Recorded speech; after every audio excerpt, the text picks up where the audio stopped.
ग्राम पंचायत जटोल में प्रधान सीट पर चुनाव की सरगर्मियां तेज हो गई है। प्रधान पद प्रत्याशी अरुणा देवी पत्नी सतीश कुमार फौजी ने प्रचार प्रसार तेज करते हुए गांव में जनसंपर्क कर लोगों से वोट मांगे और ग्रामवासियों से चुनाव चिन्ह अनाज ओस्ता किसान पर मोहर लगाकर भारी मतों से विजय बनाने की अपील की। सतीश कुमार ने बताया, गांव की मूलभूत समस्याओं को लेकर वो चुनाव मैदान में उतरे हैं। अगर गांव की जनता ने उन्हें मौका दिया तो गांव का विकास कराना ही उनकी पहली प्राथमिकता होगी। देखिए न्यूज़ 1 एक्सप्रेस पर लियाकत कुरैशी की खास रिपोर्ट। हमारी पत्नी का चुनाव चिन्ह है अनाज ओस्ता हुआ किसान है, ये चुनाव चिन्ह है। और सभी अगर मेरी तरफ अगर विकास की तरफ में ध्यान देते हैं तो वोट देकर सफल बनाए। पहले प्रधानमंत्री तो कोई काम किया नहीं, 5 साल में करते हैं। इस बार अगर गांव का विकास चाहते हैं तो इस चिन्ह पर अपने वोट देकर सफल बनाए। तो मैंने देखा गांव में कोई भी सरकारी सुविधा नहीं है, तो मैं गांव में घूमा, सबसे बातचीत करी। तो जो 60 साल की जिनकी उम्र होगी, आयु होगी, तो उनकी पेंशन ही नहीं बनी। किसी के आधार कार्ड नहीं है, जो सुकन्या योजना थी वो भी नहीं बनी हुई। तो जो भी लड़कियों की शादी होती, जो गवर्नमेंट पैसा देता था वो भी नहीं। मतलब जो प्रधान निधि में गांव में विकास का पैसा आता था वो पैसा गबन किया गया। पैसा मतलब गांव में लगा नहीं। कागजों में सब कुछ है लेकिन ग्राउंड में कुछ भी नहीं। तो मैंने जब गांव में सबसे बातचीत करी, देखा क्या, उन्होंने कहा जी हमारे लिए तो बहुत बुरा हो रहा है, यहाँ तो प्रधान हमारी सुनता नहीं। तो मैंने सोचा इस बार जो है गांव में प्रधानी का इलेक्शन हम लड़ेंगे। तो मुझे प्रधानी का शौक़ नहीं, गांव के विकास का शौक़ था।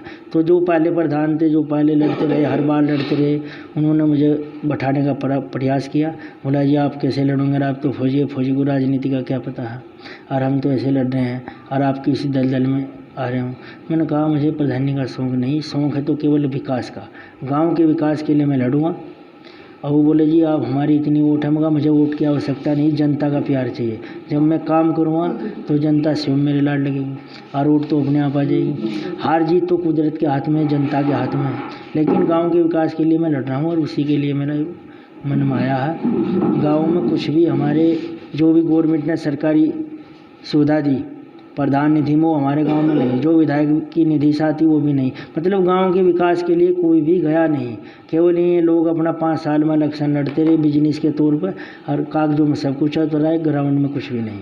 प्रधान बनने के बाद पहले तो जितनी भी सरकारी सुविधा है अपने गाँव में लम्बा, जो विधवा है उनकी पेंशन बनाऊँगा, जिनकी 60 साल की आयु होगी उन्हें बनाऊँगा हॉस्पिटल, शिक्षा।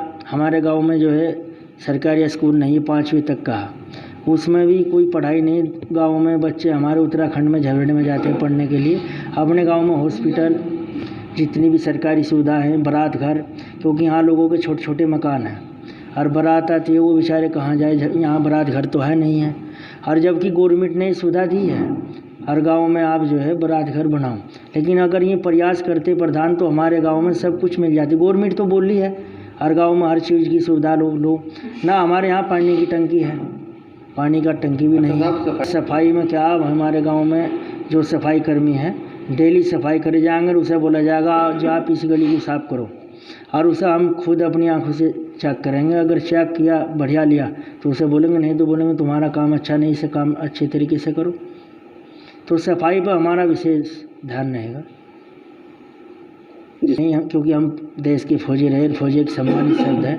हमारी वाइफ जो है एक धार्मिक विचारों की है, और वो मतलब हमारे ही उनके विचार है। वो भी चाहते हैं गांव में हर चीज़ सुविधा हो, ऐसा कोई बंधन नहीं। वो भी हमारे साथ कंधे से कंधा मिलाकर महिला स्वयं जाएगी, वो खुद जाकर, क्योंकि प्रधान वे हैं, वो गांव में लेडीजों से मिलेगी। किसी की कोई समस्या है गांव में, खुद निरसन करेंगी, तो उनका काम है वो करेंगे, और उनका सहयोग हम भी करेंगे। महिलाओं की योजना, रोजगार के लिए क्या क्या योजना है? जो भी सरकार सुविधा दे रही महिलाओं के लिए, वो सब सुविधा हम अपने गांव में लाएंगे।